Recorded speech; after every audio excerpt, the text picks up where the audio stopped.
Today, we are visiting the demo that started them all, Tuscany. There are two versions of the Tuscany demo, and they are pretty different. One of them is distributed with the official Oculus SDK, and it's called OculusWorldDemo. It's written entirely in C++ against the C++ SDK, and it has a lot of features and hotkeys for exploring the various capabilities of the platform. The other version is the Unity version of Tuscany. The Unity version of Tuscany is built using the Unity game development SDK. They include things like animations, like particle effects, like positional audio. I'm going to actually start with the Unity version of Tuscany, and that's it. I'm going to move on to OculusWorldDemo, where there will be many more exciting hotkeys to try out. I will see you there. Alright, here I am in OculusWorldDemo. You can hear there is no audio, so I am all alone. No butterflies, no cotton flying through the air, no fountain water flowing, and no fire in the fireplace if I went inside. So this is, like I said, a C++ demo written directly against the Oculus VR C++ SDK. And you can walk around. The walking is not quite as nice. It feels a lot more like you're gliding. There's no VR comfort mode, so it's very primitive compared to the Unity demo in terms of graphical features, in terms of locomotion. But where it shines is as a demonstration of the various capabilities of the HMD itself. So first of all, the latency, in my experience, is considerably reduced in the OculusWorldDemo. So in Unity, if I were to look here and then I did like nodding my head like this, very briskly, it would actually, the world would slip a bit as I do that. But when I do this in OculusWorldDemo, this actually works completely fine. I feel like the world is staying fixed in place and solid as I briskly nod my head. And that's tricky to do because my head's undergoing a lot of very sudden acceleration when I nod it like this. In fact, it's starting to make my neck hurt just to nod that much. So I'm very impressed that OculusWorldDemo can keep up with that, and that there's no lagging as I start to accelerate my head like I see in Unity Tuscany. So it's there's definitely a certain performance advantage in working directly against the Oculus SDK right now, and hopefully in time as they improve the Unity plugin, that will gradually become less of an issue. There's a lot more technical details, so if I hit space in Unity Tuscany, it will bring up some information. If I hit space here, it brings up a lot more information. It brings up 3 screens, 4 screens full of information. Unfortunately, it's a lot more cryptic, but it's actually a lot more information. So just to explain what some of these things are, HMD YPR, that is the rotation of my head. So if I turn this way, you will see the first number is affected by the yaw of my head. YPR actually stands for yaw, pitch, roll. So the first number is yaw, left and right turning. Up and down turning is pitch. And moving my head toward my shoulder, that is roll. The player yaw is affected when I turn my mouse. That just allows me to turn left and right with my mouse. Frames per second is currently fixed at 75 with VSync. I will be turning off VSync a bit later. Milliseconds per frame is just the reciprocal of that, 13.3 milliseconds per frame. And you can see the frames counting up, 75 frames each second, counting up from 0 to 75, or 0 to 74 rather. The position is the XYZ position of my player in the world. So if I face the house, so I'm on an orthogonal axis, and I go forward, you'll see the first coordinate getting bigger, getting smaller. If I go left and right, you'll see the third coordinate getting bigger and getting smaller. And the middle coordinate is my Y position. So you see I started out on a little hill there. So now I'm at 1.69. As I go up the hill, I get a little bit higher, up to about 2. So it tells me I'm using a DK2. It detects what kind of HMD I have. My eye height is as configured in my profile, so is my IPD. FOV, this one, instead of just telling me my vertical FOV, like Unity Tuscany, it tells me my horizontal FOV as well, which is 94.2 degrees, somewhat smaller. Actually, I think it's a little bit smaller than it was in DK1, but it's actually pretty comparable. 94, I think DK1 was like maybe 95 or something like that. So So it's pretty similar horizontal FOV terms to DK1. The vertical FOV is actually considerably reduced compared to DK1, but it's not a big deal because it was so ridiculously huge in DK1 in the first place. That still pretty much extends to the limits of your vision vertically. Well, not the limits of your vision, but there's quite a lot of vertical field of view in this device. Resolution, again, is the resolution of the render target. I'm going to be looking more at that in a minute. And latency tells you the rendering latency and the time warp latency. And these are the various components of the latency. And I believe it's actually using the latency detector inside the HMD to come up with these numbers. Here we have more timing stats. These are the various stages of rendering. People who develop for the SDK will be familiar with what these mean. The third one is determined primarily by the frame rate, and the other two are different stages of processing. And this is just a guide to the hotkeys. I'm going to actually explain all the hotkeys you need to know. There are a bunch of hotkeys in this application, but really the main ones you need to know is that if you start it up and it's in windowed mode, you need to hit F9 to go into full screen mode. And the other hotkey you really need to know is Tab. Tab will bring up the fancy OSD style or HUD style menu that allows you to access almost all of, in fact, as far as I know, almost all of the settings that you can access using hotkeys, as well as some additional ones you can't even access using hotkeys, which is pretty neat. So I'm going to go through these, and it's going to take a little time, but I assure you many of them are very cool and interesting. So first I'm going to get up on that balcony using the one hotkey. The one hotkey takes me right up to the balcony, and it's a good place to demonstrate lots of these things from. The T hotkey actually teleports me around. So it teleports me between inside the house. This is the default starting location. This T teleports me out here, facing this tree. This T teleports me to the Unity Tuscany starting location. And then I'm back inside the house. So one thing I think is actually really fun to do in any application that has this kind of teleporting is to just briefly close your eyes while you hit the key. So I'm going to close my eyes, hit T, open my eyes. And if I keep doing that, it really feels a lot more like I'm actually like teleporting, like I'm using some kind of magic teleportation ability. And it's actually really cool to feel like my body's shifting through space while my eyes are closed like that. It's very surprising to open your eyes and see yourself suddenly in a different place. And I'm teleported up to the balcony. All right. So I'm going to go through these. Scene content. So if I change this setting, I can, actually meant to press up there. So the first thing this does is I can bring in the cubes. So the cubes are just a grid of red cubes that totally surround you, and they're really cool because the cubes allow you to very easily perceive it if there's any tracking error whatsoever. The cubes will allow you to see it because they have this broad range in depth, they have this very fixed and solid arrangement in space, and so even the slightest tracking error with positional or rotational tracking will immediately show up with the cubes. And it's really cool. Like in DK1 they had a similar cube feature, but to be able to like see this cube right up in my face and like look all around the cube, every face of the cube, even the back of the cube is so cool. Like this really I think shows how awesome positional tracking can be, to really just get your head all the way around an object. And I can see the top as well if I push myself up. Yep. Okay.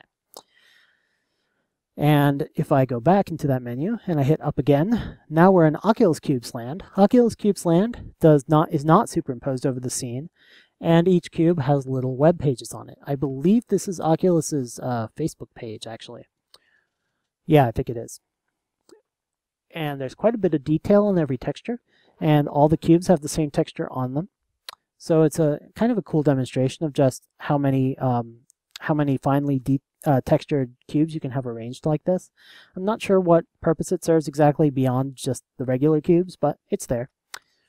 And now we're back in the regular world. Next, animated blocks. Animated blocks are cool because they let you do this. So there's this thing people do where if they see a moving object, they can track it with their head very precisely as it moves. And if you watch carefully, if you do this exercise yourself and you carefully track the cube with your eye, the cube will not be blurred at all, but the background will be blurred behind the cube because you're focused on the cube and you're moving your head to track the cube, and that moves the background image at a different rate. So it's an interesting effect. And you can kind of move between tracking the top cubes, tracking the bottom cubes, and this really takes advantage of the human ability for dynamic tracking and shows that it works inside the Rift HMD, which is really cool. And you can follow them pretty far, actually. You can follow them like way back there until I lose my vision tracking. And then watch it come back around this way. So those are the circling cubes. You can have a vertical circle of cubes, which is similar. So I'm just hitting tab, by the way, to bring up and dismiss the menu. It always remembers what part of the menu I am in. So this allows you to test tracking with your head again, except that now there's a lot more tracking of pitch involved instead of just yaw, which is harder on your neck, but it's important to make sure that you can do both.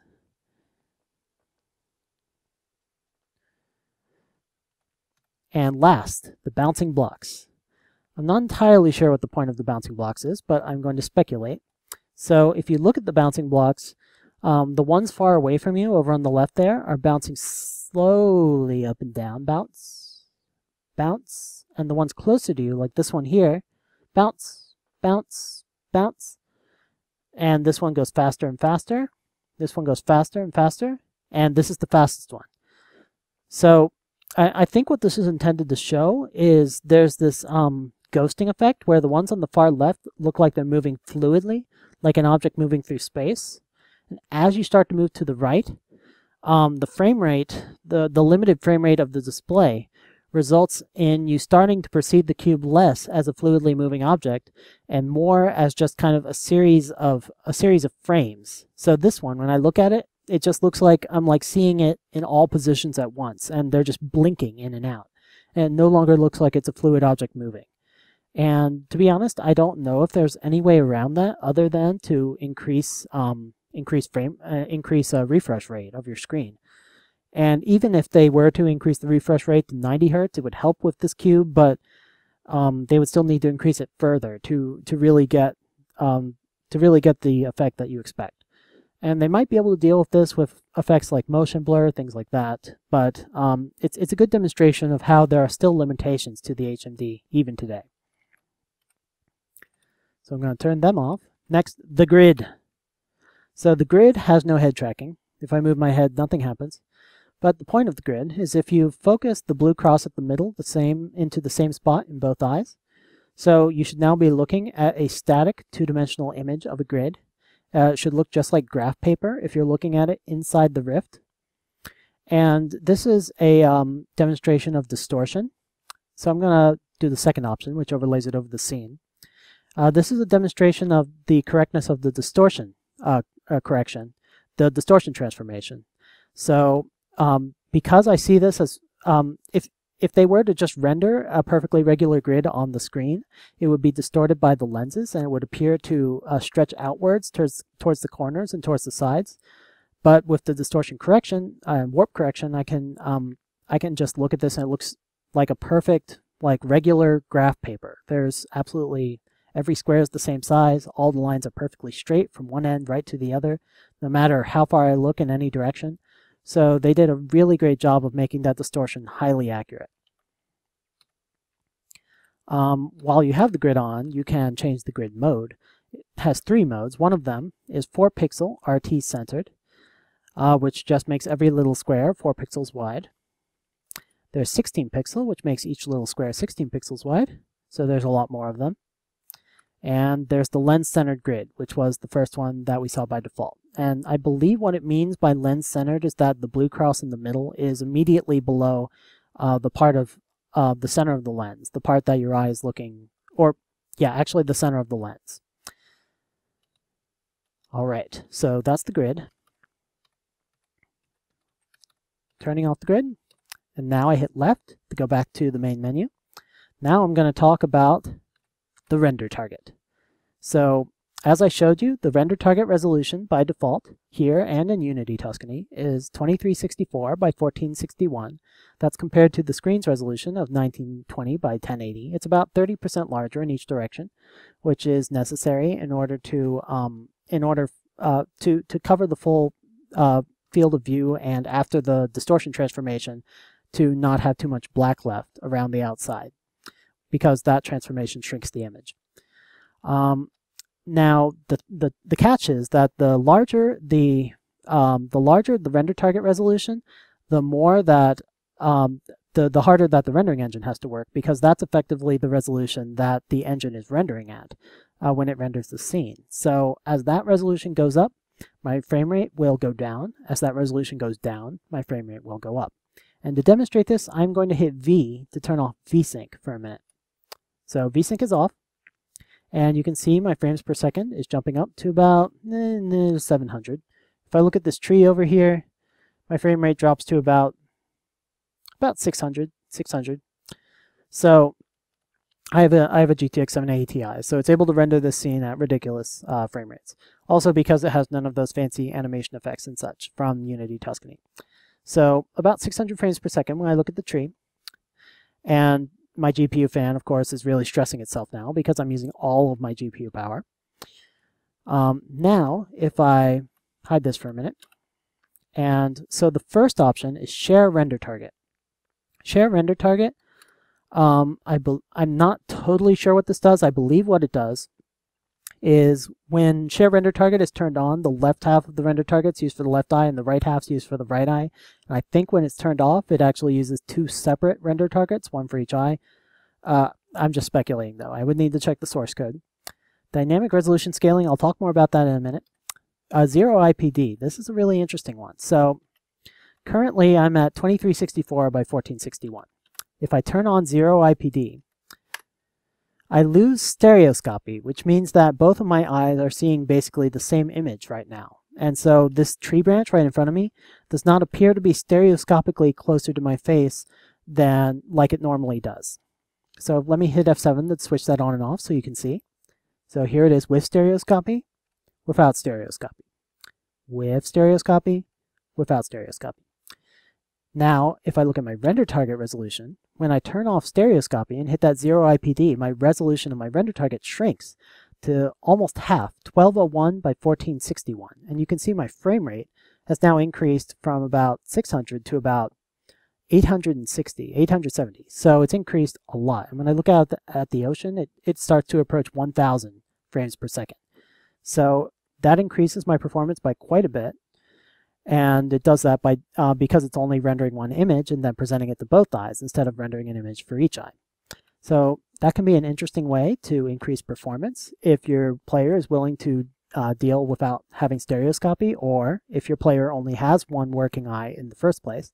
I think this is a really great option for people who don't have binocular vision, so that they don't have to have as powerful systems to get the frame rate that's required to run things. I'm going to turn that back on. Got my stereoscopy back. And I'm going to go back to the menu and talk about some of these other options. Maximum FOV. FOV affects how much black is around the edges of the image. Now it's not going to, so when we played with FOV in Unity Tuscany, it enabled us to have binocular vision, or it made it look like we were looking through binoculars or like we were looking backwards through binoculars. This is not the same thing. What this does is it makes it so that we're still looking normally around the scene with our normal field of view for our eyes, but it's kind of adding, it's making the blinders bigger. It's making it so that the blinders extend farther in front of our face and cover more of our peripheral vision. And if you were to use an HMD from the 90s, this would be roughly the kind of field of view that you would get on one of those old HMDs. You would be looking through this little window at the scene. And it definitely takes you out of the experience. It makes it a lot less immersive because, I mean, you know that there's stuff there on your sides, and if you look to the side, you can see it, but you can't, you don't have your peripheral vision doing anything. You're pretty much just using the central part of your vision. And so you don't really get a feeling of being in the space. On the other hand, the more you reduce the FOV, the more black space you add, and the smaller your render target gets. So I've reduced my resolution now to 900 by 450, and you can see my frame rates increase to 1300 frames a second. Or if I look at the tree, to about 1200 frames a second. So that's a lot higher, and as I continue to decrease it, it will continue to drop, or continue to increase my FPS. So this is actually one of the interesting trade-offs that you can make in a game. By decreasing FOV, you can add a little bit more black around the peripheral vision. So if I bring it down to like 90, this is still not terrible. It feels like there's a little bit more blinders, but it's still playable. And I've decreased my render target resolution to 2200 by 1100 and increased my frame rate substantially. So that's one performance tip to keep in mind. And it can be one of those interesting things that you can adjust on the fly, like we were just doing, in order to get the performance that you need on older systems. So I'm going to bring that back up to the maximum. Also notice that the horizontal field of view is limited to 94.2. So if I bring this down to 94.9, so now my vertical and horizontal field of view are about the same, whereas normally the vertical would be larger. And when I bring it down farther, it starts to limit both of them. And because horizontal is probably more important, you can usually get away actually with just decreasing vertical to the same as horizontal, and it's not going to affect the experience too much.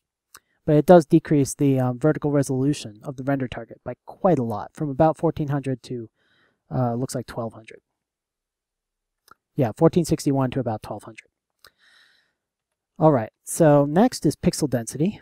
Pixel density effectively says how much bigger your render target is than the scene. So the best way I can explain this is by default, when you're looking right in the center of your view, like that pot right there in the center of my view, the render target resolution in the center of my view, both before and after the distortion, will be the same. So it's rendering that pot at the same resolution that I'm seeing the pot at. If I decrease pixel density to say 0.5, it's now rendering to a render target that is decreased basically half the resolution of my original render target. And then it does the same distortion with it. So everything in my whole field of vision is basically half resolution now. And that pot right in front of me is now basically looks like it's being run at half resolution and upscaled. So this is one way that you can another way that you can increase performance. So again, I'm getting about over 1000 frames a second because I have, again, decreased my render target resolution. But everything looks a little bit more pixely and blurry now. So that's the trade-off that you get. And conversely, if I increase it up as high as it will go to, I believe 1.5 is the limit here, then it's actually rendering this object at higher resolution than I'm seeing it, and then it's downscaling it. So this enables me to get super sample anti-aliasing just by increasing the resolution of the render target, and you can do that on the fly so that you can get a higher quality rendering. But of course, it's going to drop your frame rate. It's dropped for me from about 800 to about 360. So that's quite a dive in frame rate. But you know, if their graphics card can keep up with it, that can be a great way to get higher quality imaging with super sample anti-aliasing just by increasing the resolution of your render target on the fly. So now I can talk about dynamic resolution scaling, and what this is demonstrating that you can very, very quickly adjust the resolution of your render target. Essentially what it does is it adjusts this pixel density on the fly up and down super, super quickly. And the point of doing this is to show that you could, in principle, wrong setting, to show that in principle you could adjust your pixel density on the fly in order to meet a particular frame rate target. And all that they would lose is just the resolution of the image. So if you look at the resolution of the render target, it's now increasing to its original level. Now it's decreasing all the way down to the minimum, and the tree gets more pixely, and my frame rate jumps up, and then it gets back up. And so as the render target resolution goes up and down, the frame rate goes down and up. And you can see how fast it's doing this and how it's doing it kind of gradually and linearly. And so you could very easily imagine, and I've seen demonstrations of this in UE4, where that you could just adjust that pixel density on the fly in order to increase your frame rate until you're making that 75 frames a second goal at all times, regardless of what's in front of you. So I'm going to turn that off. And finally, distortion clear color. This one's interesting. So one question that's come up a lot is whether you can see whether the image that's being rendered on the screen is filling your vision or whether you can see the parts of the screen beyond that. This depends a lot on your eye relief, how far away the lenses are from your eyes. And the easiest way to see it is just to come into OculusWorldDemo here and turn this from black to blue. So when this is blue, you guys watching on your monitors are going to see that the image is completely surrounded by blue now instead of by black. And the blue is a much brighter color and a lot more visually evident. And the result of that is when I look directly forward right now with my current HMD settings, I see a little bit of blue on the left-hand side and on the right-hand side. I don't see any at the top or bottom. And if I look to my left, the blue on the left actually disappears. And this is due to a parallax effect in the construction of the headset. If I look to the right, the blue on the right disappears. So it's only when I look directly forward that I can see beyond the edge of the image. And if I take my headset and I move it a little bit farther away from my eyes, I can no longer see the blue now. So by adjusting your eye relief, you can get those edges of the screen beyond the image out of your view. But you also lose a little bit of the screen image itself when you do that. So some people prefer to just have the parts of the screen outside the image completely out of their field of view, so that the lenses are the limit on their field of view, while other people prefer to have their eyes a bit closer at the risk of being able to see more of the edges of the screen.